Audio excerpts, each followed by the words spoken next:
Hello dear friends, जैसे कि आप जानते हैं कि हम लोग जो है क्वेश्चन को लेकर चल रहे हैं, क्वेश्चन बैंक का। और यहाँ से जितने भी भारत में ऑनलाइनर जो है क्वेश्चन होता है जो कि ऑब्जेक्टिव होता है वो आप सभी को कवर कर सकते हैं। क्योंकि देखिए दोस्तों, यहाँ ये नहीं है कि मान चलिए कि आपसे यहाँ पूछा गया कि बताइए कि हमारा जो है चुनाव प्रक्रिया जो है अनुच्छेद 324 से होता है, तो ज़रूरी नहीं है कि इसमें ये नहीं आएगा, बीएसएससी में आएगा। तो हम कह सकते देखिए अभी मौका है दोस्तों।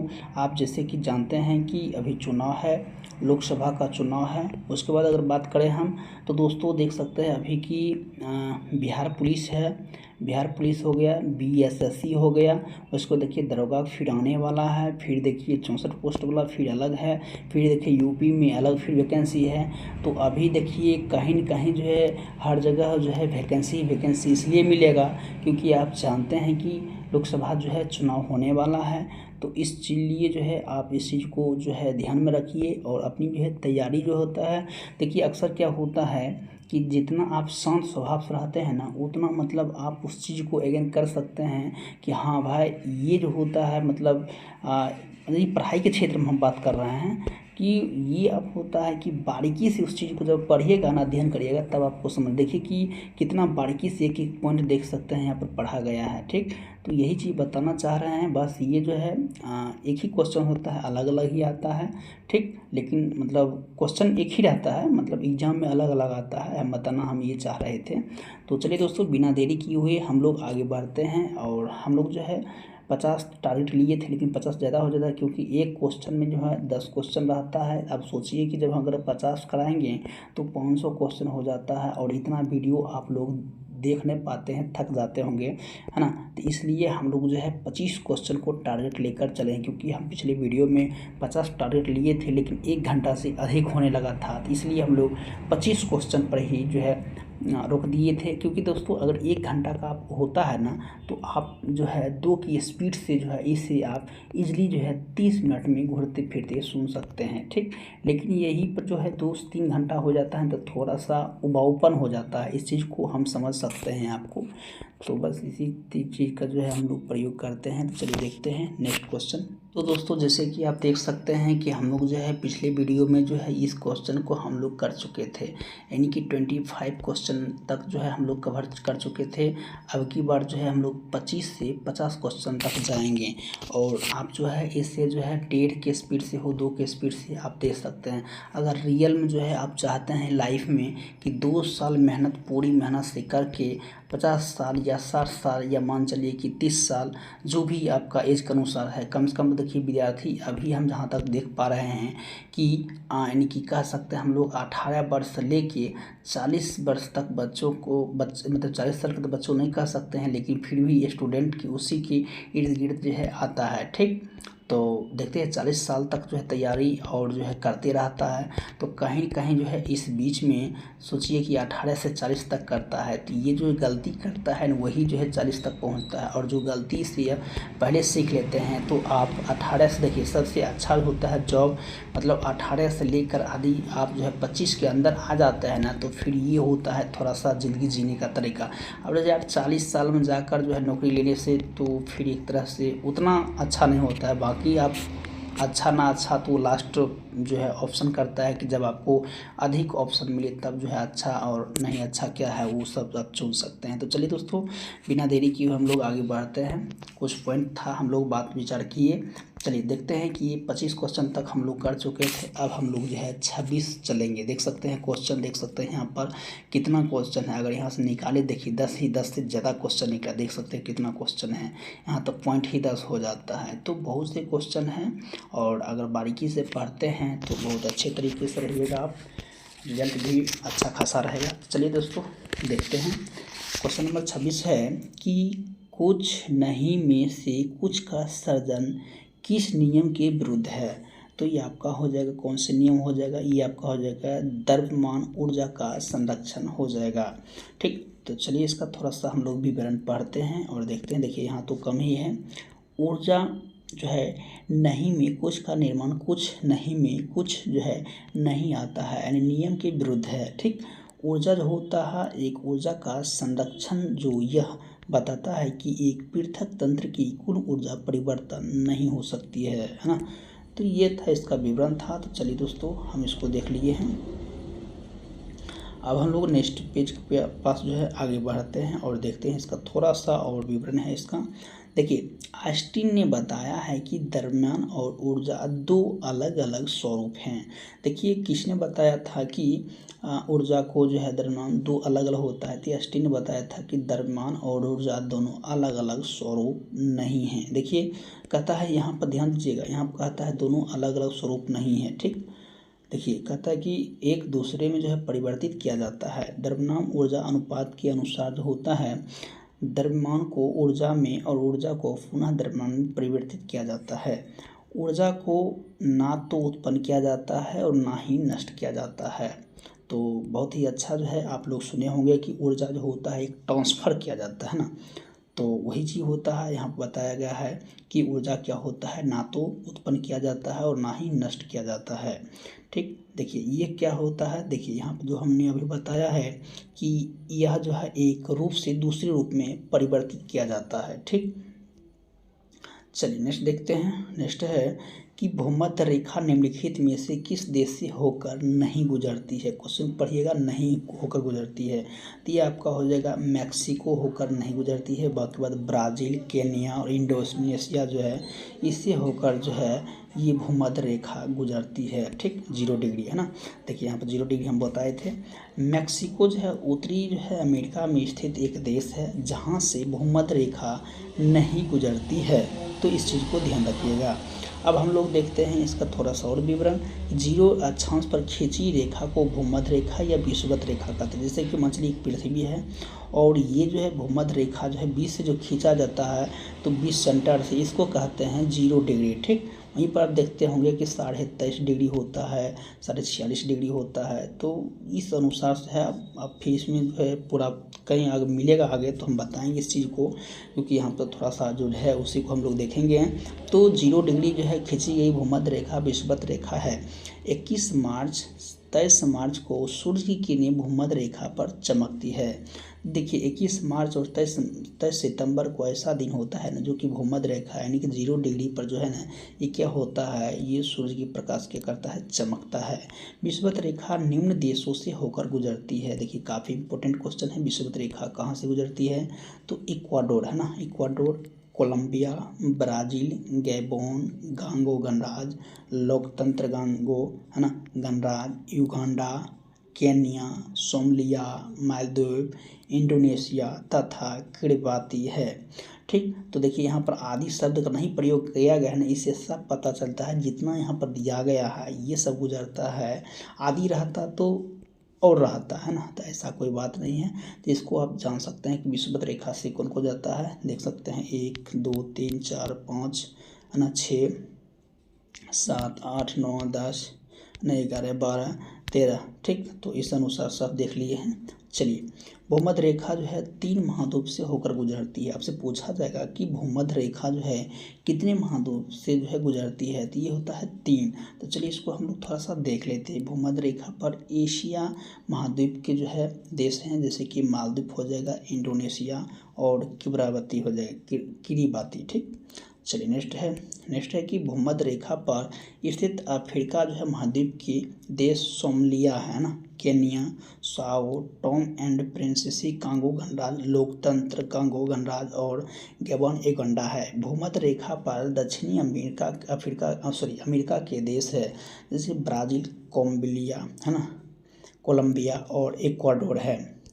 नेक्स्ट है कि कर्क रेखा उत्तरी गोलार्ध में जो है भूमध्य रेखा के समांतर 23.5 डिग्री उत्तरी अक्षांश को कहा जाता है। तो कर्क रेखा जो है उत्तरी गोलार्ध में जो है भूमध्य रेखा के जो है समांतर 23.5 डिग्री जो है उत्तरी अक्षांश को कहा जाता है। कर्क रेखा पर जो है स्थित प्रमुख देश निम्न है। उत्तरी अमेरिका का देश हवाई द्वीप, मैक्सिको, अफ्रीका महाद्वीप का देश मिस्र, लीबिया, नाइजर और अल्जीरिया, माली जो है पश्चिम सहारा एवं मॉरिटानिया आदि है। आदि मतलब और हो जाएगा। ठीक, चलिए एशिया महादेश का जो है देश है ताइवान, एशिया के अंदर। चीन, म्यांमार, बांग्लादेश, भारत, ओमान, संयुक्त अरब अमीरात है ना, सऊदी अरब, तो ये सब जो है एशिया के अंदर आता है। देखिए मकर रेखा कितने डिग्री का होता है, तो ये होता है 23.5 डिग्री जो होता है दक्षिणी अक्षांश को कहा जाता है। आपसे पूछा जाएगा कि मकर रेखा कितने जो है अक्षांश के दक्षिणी अक्षांश को कहा जाता है, तो 23.5 डिग्री को।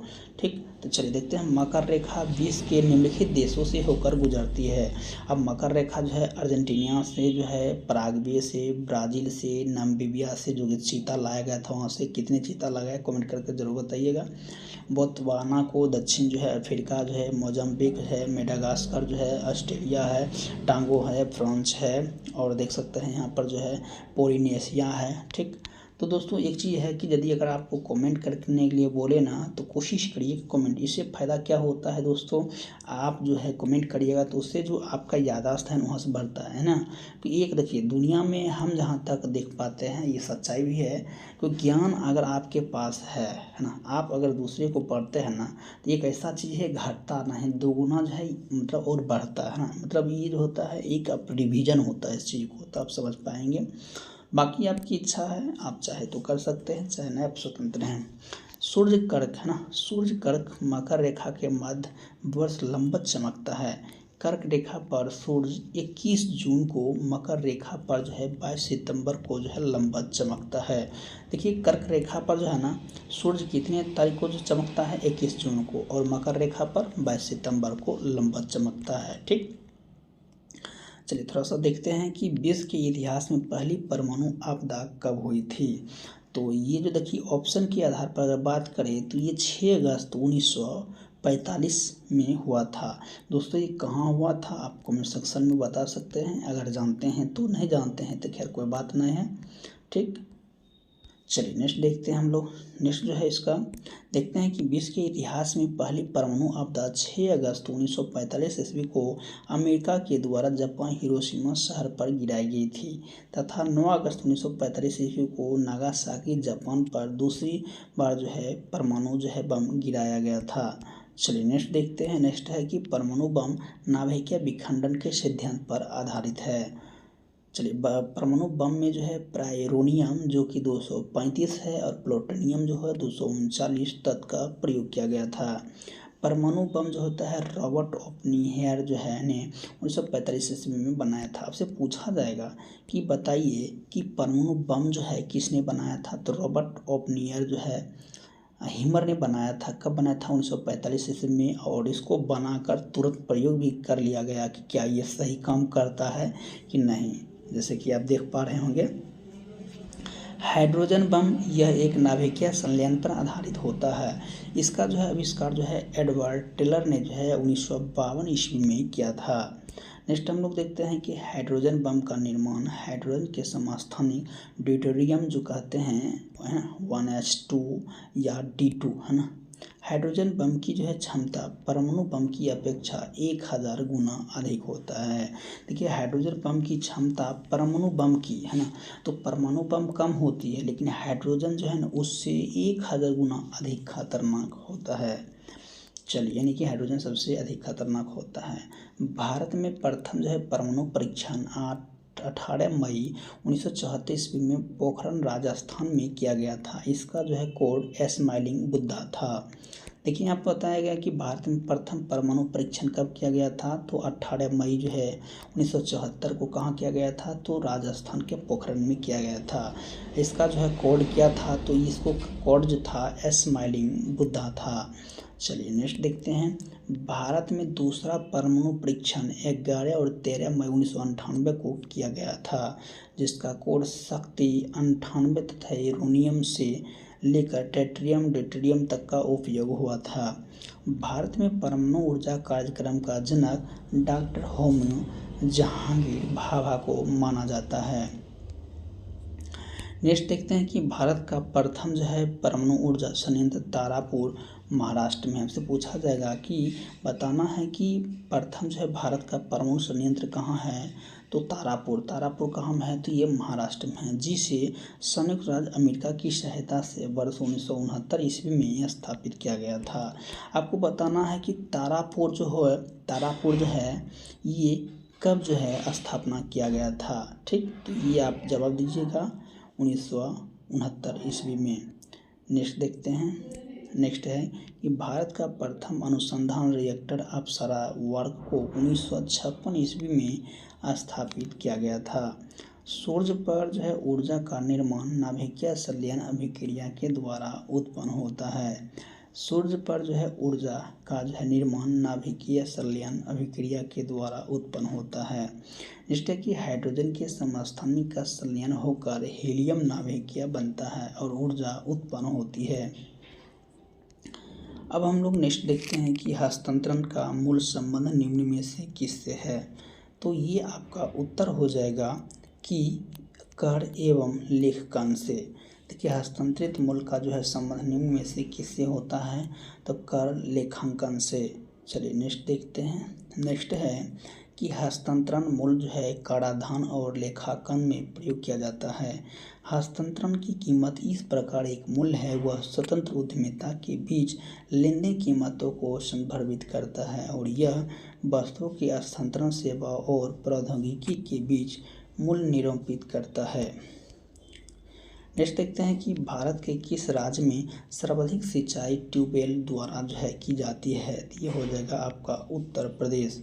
उत्तर प्रदेश में सर्वाधिक सिंचाई जो है ट्यूबवेल के द्वारा किया जाता है। तो कहाँ किया जाता है, उत्तर प्रदेश में किया जाता है। नेक्स्ट देखते हैं दोस्तों कि भारत में उत्तर प्रदेश राज्य में जो है ट्यूबवेल जो है नलकूपों द्वारा सर्वाधिक सिंचाई होती है। भारत में जो है मुख्य रूप से सिंचाई के 4 साधन हैं। भारत में जो है मुख्य जो है सिंचाई के कितने साधन हैं, तो 4 हैं। तो चलिए इसको हम लोग थोड़ा सा आगे डिटेल्स में जानते हैं। देख सकते हैं यहाँ पर जो है आ गया है, एक कुआं हो गया है, एक नलकूप ट्यूबवेल जो कि नलकूपों द्वारा भी उत्तर प्रदेश में चल रहा है, तालाबों द्वारा हो जाएगा और नहर द्वारा हो गया। भारत में सिंचाई का सबसे महत्वपूर्ण साधन नहर है, जिसमें जो है कुल सिंचित जो है क्षेत्र का 40% भाग पर सिंचाई की जाती है। इसके अंतर्गत जो है असम हो जाएगा, पंजाब हो गया, हरियाणा हो जाएगा, केरल हो जाएगा, मध्य प्रदेश हो जाएगा, पश्चिम बंगाल आदि राज्य हो जाएगा। चलिए नेक्स्ट देखते हैं। नेक्स्ट है आपका सिंचाई का द्वितीय जो है मुख्य साधन जो है कुआं है, जो कि पहले आप जानते हैं कि ये कुआं जो है इंदिरा गांधी के समय में है ना, उस समय ये बना था, जो कि काफ़ी जो है उस समय एक परियोजना के तहत किया गया था। देखिए कुआं जो है इसके द्वारा जो है कुल सिंचित क्षेत्र का 37.8% भाग पर सिंचाई की जाती है।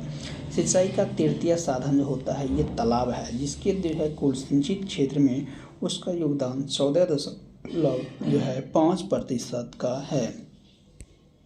अब हम लोग देखते हैं कि दक्षिण भारत जो है राज्यों आंध्र प्रदेश, कर्नाटक, तमिलनाडु एवं उड़ीसा में तालाबों की सिंचाई की जाती है।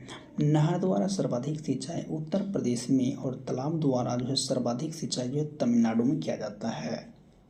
देखिए यहाँ पर बताया गया है कि तालाबों के द्वारा है ना, देखिए यहाँ पर जो है कह सकते हैं कि तालाबों द्वारा जो है ना उत्तर प्रदेश में देख सकते हैं, नहर के द्वारा जो है उत्तर प्रदेश में और तालाबों के द्वारा जो है तमिलनाडु में किया जाता है। इसका मतलब है कि तमिलनाडु में तालाब अधिक है।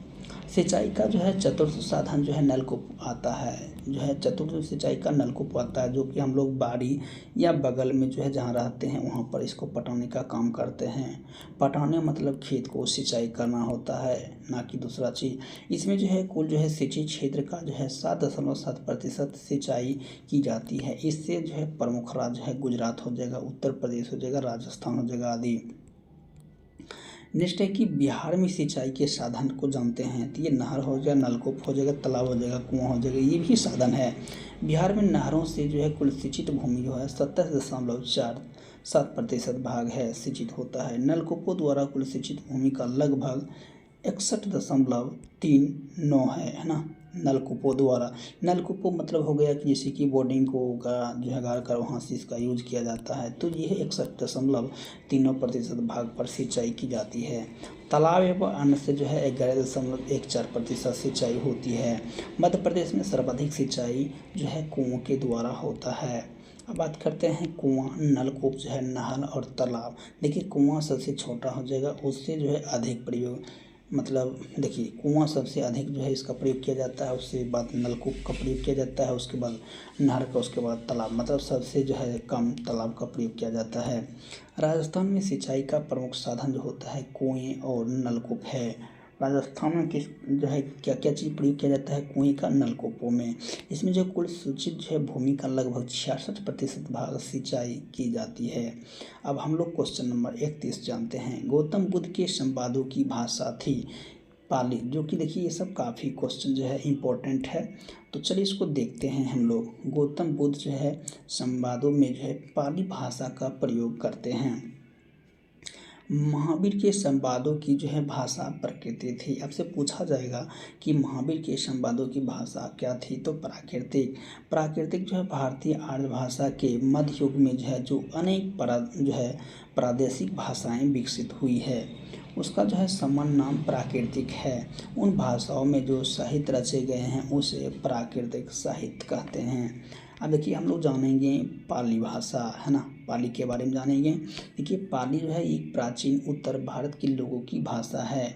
तो पाली जो है कहाँ है, उत्तर भारत के लोगों की भाषा है, जिसे पूर्व बिहार में, पश्चिम में हरियाणा, राजस्थान तक जो है, उत्तर प्रदेश, नेपाल, उत्तर प्रदेश में जो है, दक्षिणी मध्य प्रदेश में बोली जाती है।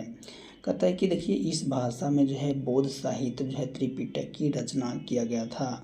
संस्कृत जो है यह भारतीय उपमहाद्वीपों की एक भाषा है। ये उपमहाद्वीपों की भाषा, यह जो है हिंदी आर्य भाषा है। क्या है, हिंदी आर्य भाषा है। आधुनिक भारतीय भाषाओं इसी से उत्पन्न हुई थी। ठीक, देखिए मगधी जो है यह भारत के मध्य पूर्व में बोली जाने वाली एक प्रमुख भाषा है, जिसका संबंध भोजपुरी और मैथिली से है, जो कि मधुबनी में मैथिली बोला जाता है और गया क्षेत्र बिहार तरफ जो है ये भोजपुरी बोली जाती है। ठीक, का लगातार पढ़ाई करो छे। चलिए देखते हैं कि ये तो हो गया, और उधर का भाषा कहाँ का है जरूर बताइएगा। बिहार जो है एड्स दिवस जो है निम्नलिखित, सॉरी अरे यार बिहार आ गया क्वेश्चन। देखिए विश्व जो है एड्स दिवस निम्नलिखित में से किस तारीख को मनाया जाता है, तो ये आपका हो जाएगा 1 दिसंबर को मनाया जाता है। ठीक, तो चलिए हम लोग जो है थोड़ा सा इसको और अच्छे से हम लोग जो है इसका विवरण को जानेंगे, और उम्मीद करते हैं कि आप अच्छे से पढ़ रहे होंगे। चलिए देख सकते हैं किस प्रकार से पढ़ा जाता है। जो देखिए पढ़ता है आप देख सकते हैं किस प्रकार से पढ़ा है। 1 दिसंबर जो है विश्व एड्स दिवस के रूप में मनाया जाता है। देखिए 1 मई को विश्व मजदूर दिवस मनाया जाता है। 10 जनवरी को विश्व हिंदी दिवस मनाया जाता है। 12 जनवरी को भारतीय युवा दिवस मनाया जाता है। 15 जनवरी को थल सेना दिवस मनाया जाता है। 28 फरवरी को राष्ट्रीय विज्ञान दिवस मनाया जाता है। चलिए नेक्स्ट देखते हैं कि 12 अगस्त जो है ये राष्ट्रीय युवा दिवस मनाया जाता है। 29 अगस्त को जो है राष्ट्रीय खेल दिवस मनाया जाता है। 14 सितंबर को राष्ट्रीय हिंदी दिवस मनाया जाता है। 20 एड्स दिवस मनाने का उद्देश्य एड्स के बारे में हर उम्र के लोगों के बीच जागरूक बढ़ाना होता है। ठीक, तो इसके लिए है सबसे पहले जो है विश्व एड्स दिवस वैश्विक स्तर पर मनाने का शुरुआत WHO द्वारा 1988 में की गई थी। ठीक, निम्नलिखित में से कौन सा रक्षा मंत्रालय के विभाग हैं, तो ये आपका हो जाएगा कौन से हो जाएगा, तो यानी कि ABC हो जाएगा, यानी कि रक्षा विभाग, रक्षा अनुसंधान जो है विकास विभाग, रक्षा उत्पादन विभाग भी हो जाएगा। ठीक, तो ये BC हो जाएगा, यानी कि ऑप्शन नंबर B देख सकते हैं। चलिए हम लोग जो है आगे बढ़ते हैं। नेक्स्ट देखते हैं इसका जो है विवरण। रक्षा मंत्रालय अंतर्गत जो है निम्न विभाग आते हैं। रक्षा विभाग, रक्षा जो है उत्पादन विभाग आते हैं। देखिए नेक्स्ट बात करते हैं, तो ये जो है भूतपूर्व जो है सैनिक कल्याण विभाग है। रक्षा जो है अनुसंधान तथा जो है विकास विभाग है। सैन्य जो है कार्य विभाग इत्यादि से मिलकर बनता है। आपसे पूछा जाएगा कि रक्षा जो है अनुसंधान विकास विभाग कैसे बनता है, तो सैन्य विभाग, उत्पादन मतलब विभाग इत्यादि से मिलकर बनता है। रक्षा विभाग जो है रक्षा विभाग हो गया, एकीकृत हो जाएगा, रक्षा स्टाफ हो जाएगा, RD जो है S हो जाएगा। तीनों सेना जो है सेनाओं तथा विभिन्न अंतर जो है सेवा संगठनों संबंधी कार्य करता है। अब हम लोग जानते हैं कि यह विभाग जो है रक्षा बजट है ना, स्थापना संबंधी मामला जो है रक्षा नीति संसद है ना आदि मामला, विदेशी जो है साथ सहयोग, रक्षा संबंधी सभी कार्यकलापों समन्वय के लिए जिम्मेदार है। अब हम लोग देखते हैं रक्षा जो है उत्पादन विभाग के बारे में जानते हैं। रक्षा उत्पादन जो है इस विभाग के प्रमुख जो है एक सचिव होते हैं। यह एक विभाग रक्षा उत्पादन आदेश जो है सामानों, उपकरणों तथा अतिरिक्त हिस्से पूर्जे के स्वदेशीकरण जो है आयुध निर्माण जो है तथा सार्वजनिक क्षेत्र के रक्षा उपकरणों के विभागीय उत्पादन के आयोजन एवं नियंत्रण कार्य करता है। नेक्स्ट देखते हैं कि रक्षा अनुसंधान तथा विकास विभाग, इस विभाग के प्रमुख एक सचिव है जो रक्षा मंत्री के जो है वैज्ञानिक सलाहकार हैं। इसका जो है कार्य सैन्य उपकरणों और संभारिक जो है वैज्ञानिक पहलुओं पर जो है सरकार को सलाह देना और सेनाओं द्वारा अपेक्षित उपकरणों के लिए अनुसंधान, डिजाइन तथा विकास योजना तैयार करना है। नेक्स्ट देखते हैं। नेक्स्ट है, देखिए नेक्स्ट जो है हम लोग थोड़ा सा इसको अच्छे से डील करते हैं। भूतपूर्व सैनिक कल्याण विभाग जो है इस विभाग के प्रमुख जो है एक सचिव है और विभाग जो है भूतपूर्व सैनिकों को पुनर्वास, कल्याण तथा पेंशन संबंधी मामले संबंधी कार्य करता है। देखिए भूतपूर्व कल्याण विभाग, वर्तमान में जो भारत के रक्षा मंत्री कौन है? राजनाथ सिंह हैं, जो कि काफ़ी इम्पोर्टेंट क्वेश्चन है। तो चलिए हम लोग थोड़ा सा और आगे बढ़ते हैं, देखते हैं। देखिए क्वेश्चन नंबर जो है हम लोग 34 की तरफ आ गए कि निम्नलिखित में से किस शहर में जो है बांग्लादेशी द्वारा जो है कूटनीतिक केंद्र यानी कि डिप्लोमेटिक स्टेशन खोला जाएगा? तो ये आपका हो जाएगा चेन्नई, जो कि ये करंट अफेयर है, इसको विशेष जानने की कोई ज़रूरत आपको नहीं है। देखिए फुटबॉल में ध्यानचंद जो है पुरस्कार 2017 ये भी जो है, तो चलिए इसको भी छोड़ते हैं हम लोग। नेक्स्ट देखते हैं, हम लोग देख सकते हैं इसको कट पीस कर दिया गया है। चलिए देखते हैं। बंगाल के विभाजन को जो है रद्द किया गया था, तो ये रद्द किया गया था आपका लॉर्ड हार्डिंग द्वितीय के द्वारा। देखिए बी नंबर है ना, लॉर्ड हार्डिंग द्वितीय जो है 1910 से 1916 ईस्वी के कार्यकाल में जो है बंगाल विभाजन रद्द करने की घोषणा की गई थी। देखिए बात करें हम तो लॉर्ड कर्जन ने जो है 20 जुलाई 1905 ईस्वी को जो है बंगाल विभाजन की घोषणा किया था। देखिए कब हुआ था घोषणा? तो ये 20 जुलाई 1905 को। 16 अक्टूबर 1905 ईस्वी को विभाजन लागू हो गया था। देखिए घोषणा हुआ था यानी कि 20 जुलाई 1905 ईस्वी को विभाजन की घोषणा किया गया था, लेकिन ये लागू हुआ था 16 अक्टूबर 1905 ईस्वी में विभाजन लागू हो गया था। इसी दिन जो है पूरे बंगाल में अशोक दिवस के रूप में मनाया गया था। बात करते हैं, इसी दिन पूरे बंगाल में शोक दिवस के रूप में मनाया गया था 16 अक्टूबर को। बंगाल विभाजन जो है विरोध में बंग भंग जो है आंदोलन चलाया गया। तब से पूछा जाएगा कि बताना है कि बंग भंग जो है आंदोलन कैसे चलाया गया था। तो ये जो है बंगाल विभाजन में उसी में स्वदेशी और बहिष्कार आंदोलन जन्म हुआ था।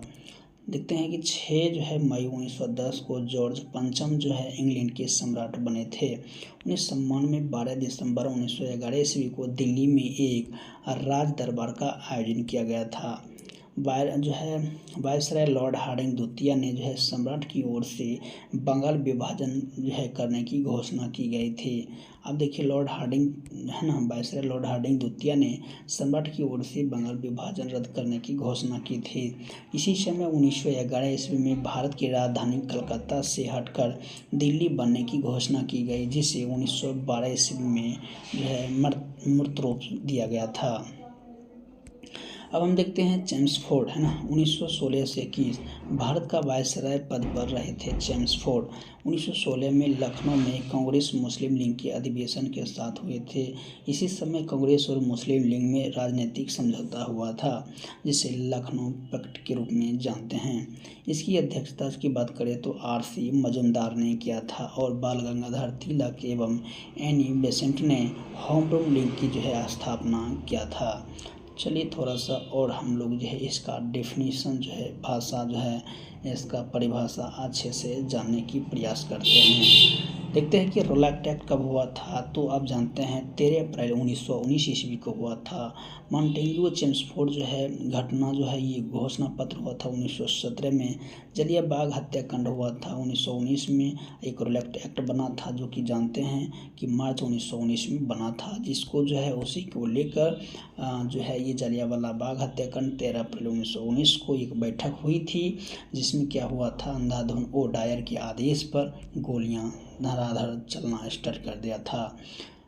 इसी के लिए जो है उसको जलियांवाला बाग हत्याकांड के नाम से जानते हैं। अतः इन्हीं के शासनकाल में जो है घटना हुआ था।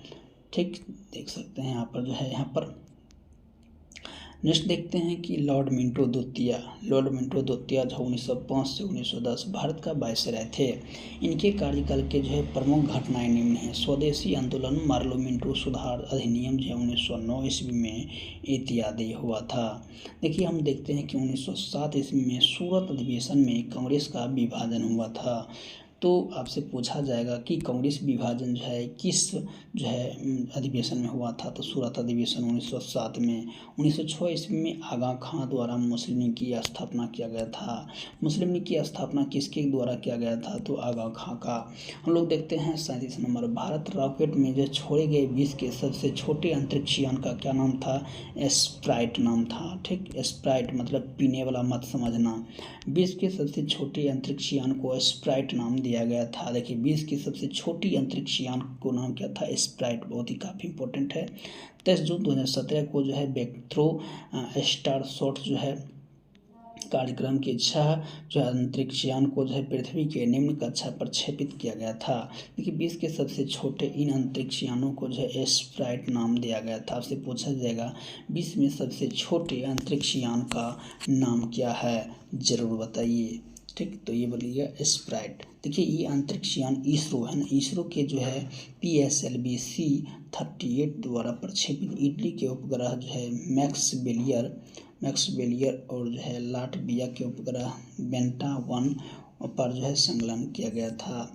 केवल 4 ग्राम वजनी जो है प्रत्येक अंतरिक्ष की लंबाई चौड़ाई 3.5 सेमी और 3.5 सेंटीमीटर है। इसमें जो है सौर ऊर्जा संचालित रेडियो सेंसर, सोलर जो है और सेल्स मैग्रोमीटर जो है माइक्रो कंट्रोलर आदि संकलन हैं। भारत द्वारा 19 अप्रैल 1975 ईस्वी में पहला कृत्रिम उपग्रह आर्यभट्ट प्रक्षेपित किया गया था। यह जो है पूर्णतः जो है तकनीक से निर्मित था। तो ये जो है आर्यभट्ट द्वारा जो है 19 अप्रैल है ना 1975, देख सकते हैं ये क्या बताया गया है यहाँ पर कि भारत द्वारा जो है 1975 ईस्वी में पहला कृत्रिम उपग्रह का क्या नाम था। देखिए नाम है जो है आर्यभट्ट। ठीक, इस चीज़ को ध्यान दीजिएगा कि उपग्रह जो है कौन था, आर्यभट्ट, मतलब उसका नाम था दिया गया था आर्यभट्ट, प्रक्षेपित किया गया था। यह मूलतः जो है पूर्णतः जो है तकनीक से निर्मित था। भास्कर जो है 2 को जो है 20 नवंबर 1981 ईस्वी में कास्पुतिन यान से प्रक्षेपित किया गया था। यह पृथ्वी अवलोकन उपग्रह था जिसके द्वारा जो है टेलीमेट्री जो है समुद्री विज्ञान और जल विज्ञान पर जो है आंकड़ा जुटाए हैं। अब हम देखते हैं इनसेट जो है यानी कि यह भारतीय संचार उपग्रह था जिसको वर्ष 1982 में लॉन्च किया गया था। यह भारतीय राष्ट्रीय उपग्रह प्रणाली इनसेट का हिस्सा था। अब हम लोग नेक्स्ट देखते हैं कि भारत में पहली बार किसने जो है वार्षिक आय का अनुमानित किया था, तो ये हो जाएगा आपका दादा भाई नौरोजी ने। भारत में पहली बार किसने वार्षिक आय का अनुमान लगाया था, तो पहली बार जो था ये दादा भाई नौरोजी ने लगाया था। नेक्स्ट देखते हैं कि भारत में जो है पहली बार सन 1967-68 में है ना, भारत में सन 1867-68 में दादा भाई नौरोजी ने वार्षिक आय का आकलन किया था, जिन्होंने प्रति व्यक्ति आय जो है 20 रुपया होने का अनुमान लगाया था। दादा भाई नौरोजी ने अपनी पुस्तक poverty and un British rule India जो है 1867 ईस्वी में जो है धन निष्कासन के जो है सिद्धांत को बताया एवं धन निष्कासन को देश के सभी दुखों का मूल का कारण बताया है। तो इस प्रकार से हम कह सकते हैं भारत का सबसे पहले जो है दादा भाई नौरोजी ने इसका प्रयोग किया था, जो कि प्रति वार्षिक जो है आय कितना था, तो ये 20 रुपया था। चलिए थोड़ा सा और आगे हम लोग देख लेते हैं। एनी बेसेंट आध्यात्मिक जो है थियोसोफिस्ट जो है, महिला अधिकारों की समर्थक, लेखक, वक्ता और जो है भारत प्रेमी महिला थे। 1917 ईस्वी में एनी बेसेंट ने कांग्रेस की कलकत्ता अधिवेशन की अध्यक्षता की थी। आपसे पूछा जाएगा कि जो है एनी बेसेंट ने जो है किस वर्ष जो है कलकत्ता अधिवेशन किया था, है ना, कलकत्ता में अधिवेशन हुआ था, तो 1917 में हुआ था। चलिए थोड़ा सा देख लेते हैं। जवाहरलाल नेहरू भारत के प्रथम प्रधानमंत्री थे। वर्ष 1929 ईस्वी में जो है राष्ट्रीय कांग्रेस के लाहौर सत्र का अध्यक्ष चुने गए थे। फ्रंटियर गांधी किसे जाना जाता है, मतलब किसे कहा जाता है, तो ये खान अब्दुल गफ्फार खान को कहा जाता है। थोड़ा सा देखते हैं कि खान अब्दुल गफ्फार खान को फ्रंटियर गांधी या सीमांत गांधी उपनाम से जाना जाता है। आपसे पूछा जाएगा कि जो है फ्रंटियर जो है गांधी किसको कहा जाता है, तो आप कह सकते हैं इजली अब्दुल गफ्फार खान को कहा जाता है। प्रमुख व्यक्तियों के नाम, उनके उपनाम जो है जानेंगे। देखिए भगत सिंह को क्या कहा जाता था, शहीद ए आजम। आपसे पूछा जाएगा शहीद ए आजम किसे कहा जाता है, तो भगत सिंह को। लौह पुरुष सरदार किसे कहा जाता था, वल्लभ भाई पटेल। गुरुदेव किसे कहा जाता था, तो रविंद्रनाथ टैगोर को। पंजाब केसरी लालाजी कहा जाता था, लाला लाजपत राय को। और राष्ट्रपिता जो है महात्मा गांधी को कहा जाता था। भारत का कोकिला सरोजिनी नायडू को। नाइटिंगेल जो है सरोजिनी नायडू को of India, Nightingale of India Sarojini Naidu को कहा जाता था। देखिए बिहार केसरी कहा जाता था श्री कृष्ण सिंह को, जो कि बिहार के प्रथम मुख्यमंत्री भी थे। और बिहार जो है विभूति जो है अनुग्रह नारायण सिंह थे, बिहार विभूति। भारत देश रत्न जो है राजेंद्र प्रसाद, अजात शत्रु जो है राजेंद्र प्रसाद। देश बंधु जो है चित्तरंजन दास थे, ठीक, जो कि काफ़ी बार जो है ये देखिए यहाँ 1275 जो है इसको डील किया गया है यहाँ पर। तो देश बंधु जो है ये चित्तरंजन दास जो है 1275 में पूछा गया था। देख सकते हैं यहाँ पर हमने जो है इसको खोज कर यहाँ पर जो है लिखने का प्रयास किए थे, तो 1275 जो है सेकंड शिफ्ट में पूछा गया था। बाल गंगाधर तिलक जो है लोकमान्य तिलक को कहा जाता है। देखिए लोक नायक किसे कहा जाता है, जयप्रकाश, यानी कि जेपी आंदोलन सुनते होंगे आप स्टूडेंट लाइफ में, जेपी आंदोलन यानी कि जयप्रकाश नारायण द्वारा आंदोलन हुआ था, तो जयप्रकाश नारायण जो है लोकनायक कहा जाता है। राजीव गांधी भारत के 7वें जो है प्रधानमंत्री और युवा प्रधानमंत्री थे।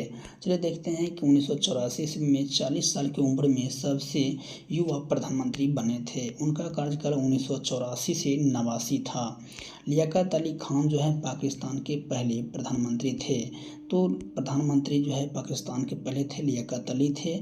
1947 ईस्वी में, है ना, 1947 से 51 तक थे वहाँ के।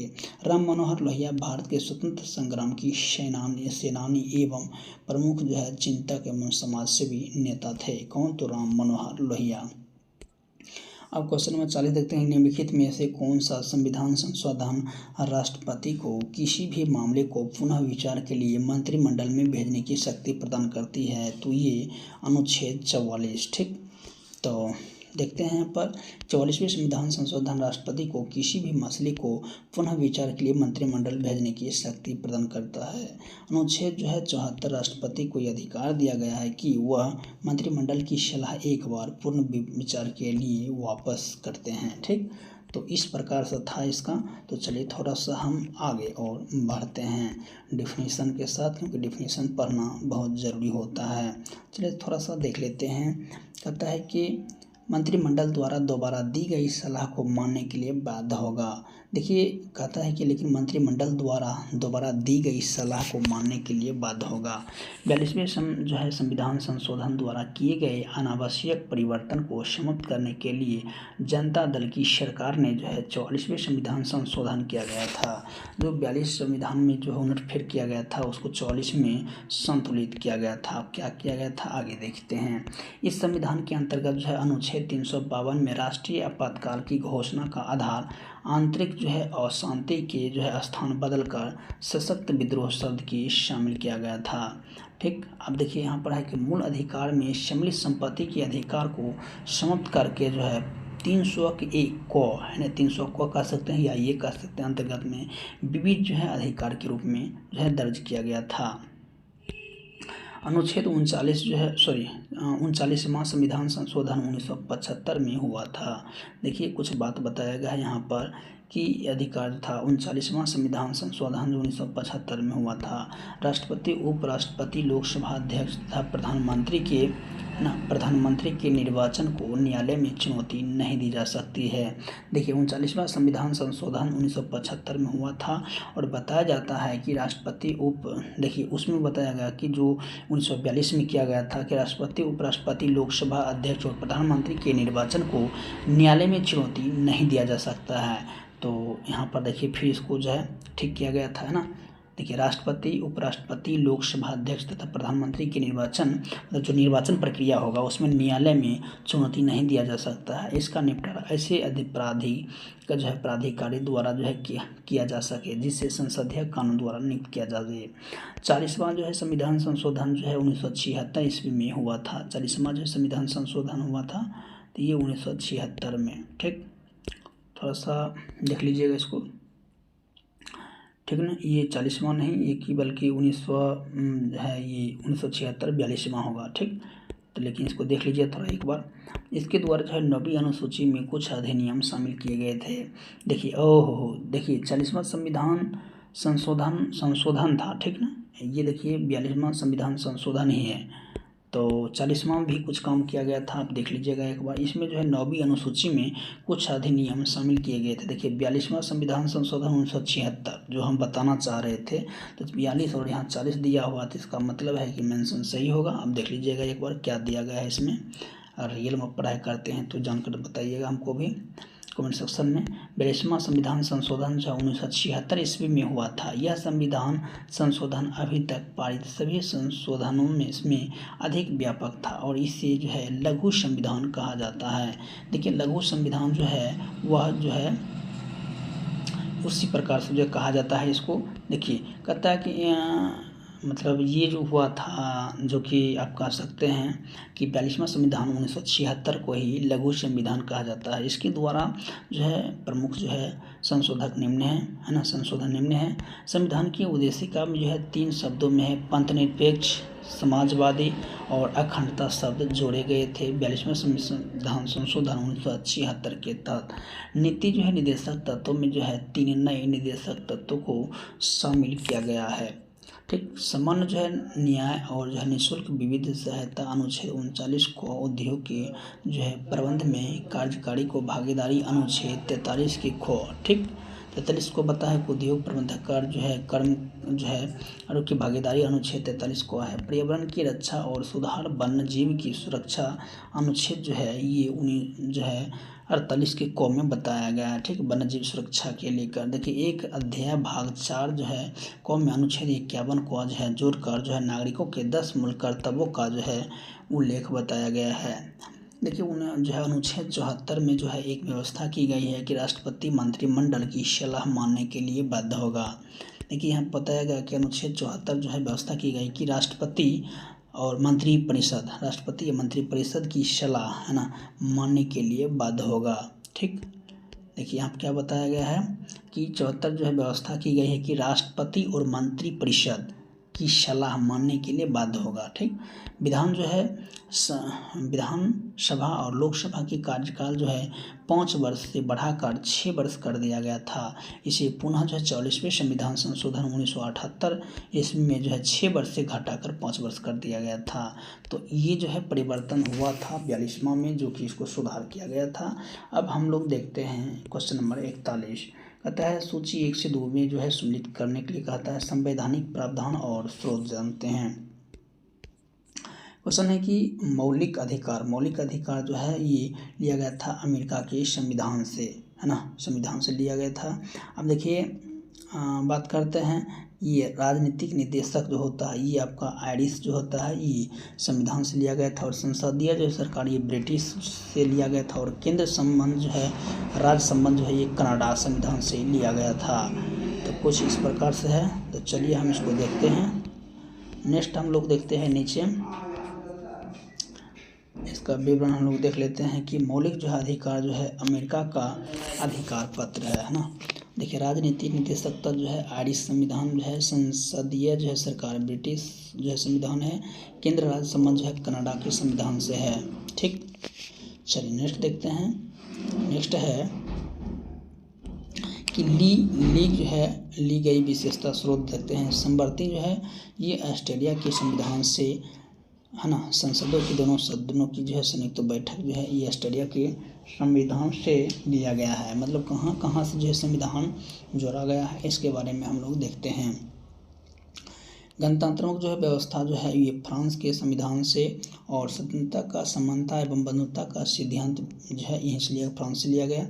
मूल कर्तव्य प्रस्तावना में न्यायिक आदर्श जो है ये रूस के संविधान से लिया गया था। आपातकालीन जो है उपबंध जो है ये जर्मनी के संविधान से लिया गया था। संविधान संशोधन की प्रक्रिया जो है ये दक्षिण अफ्रीका से लिया गया था, जो कि 168 में बताया गया है।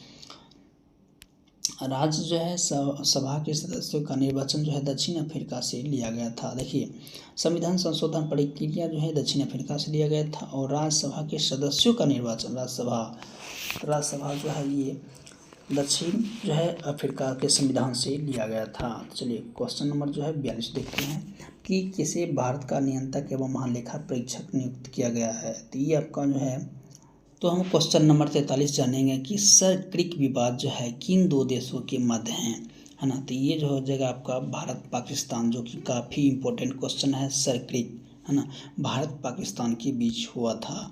तो चलिए हम लोग थोड़ा सा और देखते हैं, और हमारा जो है सिद्धांत है कि कम से कम जो है 50 क्वेश्चन तक हम लोग चलेंगे, और मेरा टारगेट है। सर क्रिक विवाद जो है भारत पाकिस्तान के बीच गुजरात में स्थित सीमा विवाद है। यह विवाद कच्छ के रण में 96 किलोमीटर की लंबी मुहानी को लेकर है। सर क्रिक पानी के कटाव के कारण बना है, जहां ज्वार भाटे के कारण यह तय नहीं हो पाता है कि इसका कितना हिस्सा पानी में रहेगा और कितना पानी के बाहर। वर्तमान में इसे नाले का जो है एक सर क्रिक है ना, लेकिन कक्ष है इसके पुराने दस्तावेज में इसे सर क्रिक कहा गया है। इसका जो है कारण बताया गया है कि पहले नाले में सीरी नामक जो है मछली पाई थी, जिसके नाम से नाले का नाम जो है सर क्रिक पड़ा। सर क्रिक नामक जो है विवाद 1960 ईस्वी के दशक में जो है शुरू हुआ था। तो ये जो है सर क्रिक विवाद जो है 1960 से स्टार्ट हुआ था।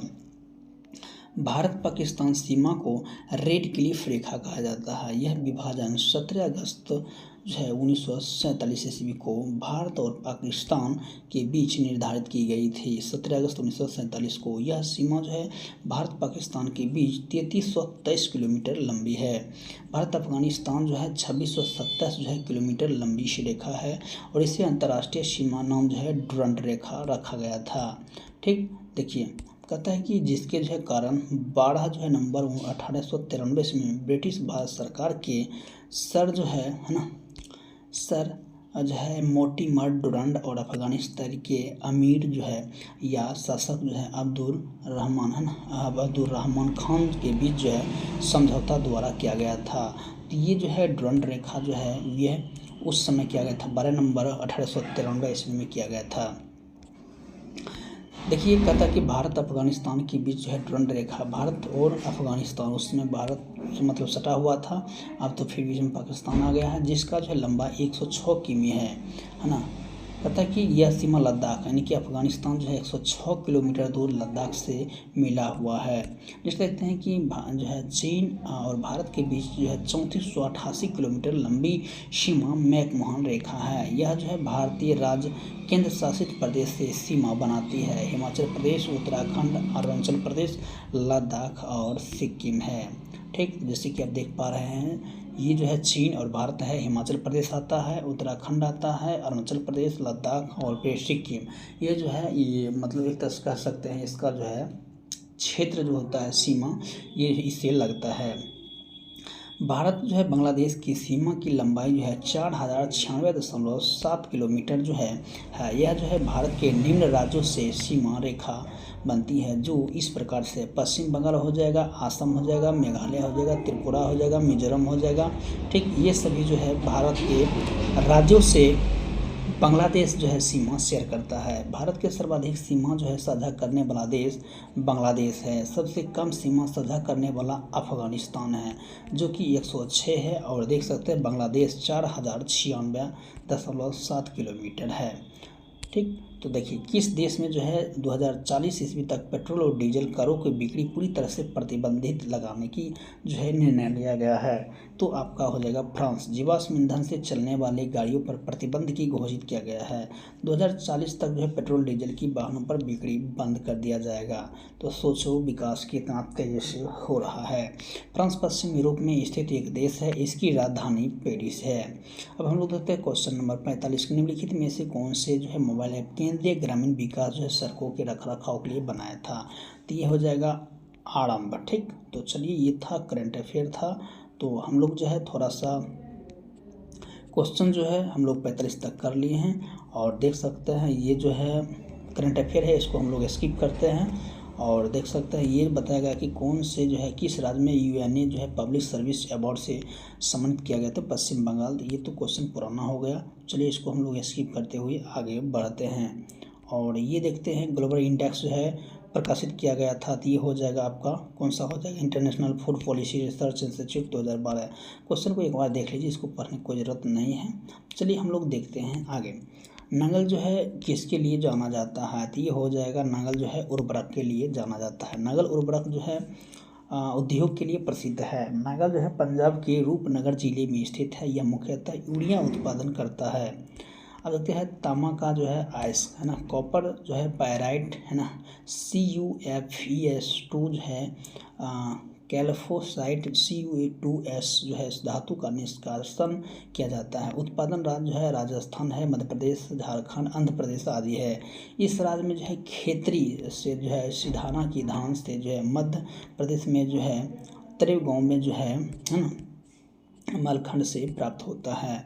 देखिए तेल शोधक जो है संयंत्र। भारत में सार्वजनिक क्षेत्र में तेल परिक्रमण के 17 तेल शोधक जो है कारखाने, निजी क्षेत्र के 3 तेल जो है परिशोधक जो है संयंत्र हैं। पेट्रोलियम सागरीय उत्पत्ति वाला जो है अवसादी शैली से प्राप्त किया जाता है। भारत में जो है टर्शियरी युग की संरचना से मिलता है। तो हम लोग जो है अब हम लोग आगे बढ़ते हैं और देखते हैं। तो दोस्तों जैसे कि हम लोग थोड़ा सा इसका विवरण देख लेते हैं। भारत में खनिज तेल जो है विवरण क्षेत्र निम्न है। भारत क्षेत्र गुजरात हो जाएगा है ना, तटीय जो है अब तटीय जो है क्षेत्र हो जाएगा, पूर्वी तटीय क्षेत्र हो जाएगा। उर्वरक उद्योग जो है भारत के कृषि प्रधान देश है और यहाँ की जो है जनसंख्या तेजी से वृद्धि हो रही है, इसलिए कृषि उत्पादन की मांग बढ़ रही है। भारत जो होता है विश्व का तीसरा सबसे बड़ा नाइट्रोजन युक्त उर्वरक जो है उत्पादक देश है। भारत में प्रमुख उर्वरक जो है उत्पादक जो है इकाइयों निम्न है। तालचर जो है उड़ीसा जो है, रामगुंडम जो आंध्र प्रदेश, कोरबा जो है छत्तीसगढ़, सिंदरी जो हो जाएगा और झारखंड हो जाएगा। तो पेंसिलिन जो उद्योगी है एंटीबायोटिक का एक समूह है। पेंसिलिन की खोज 1928 ईस्वी में अलेक्जेंडर फ्लेमिंग के द्वारा किया गया था। काफ़ी इंपॉर्टेंट क्वेश्चन है।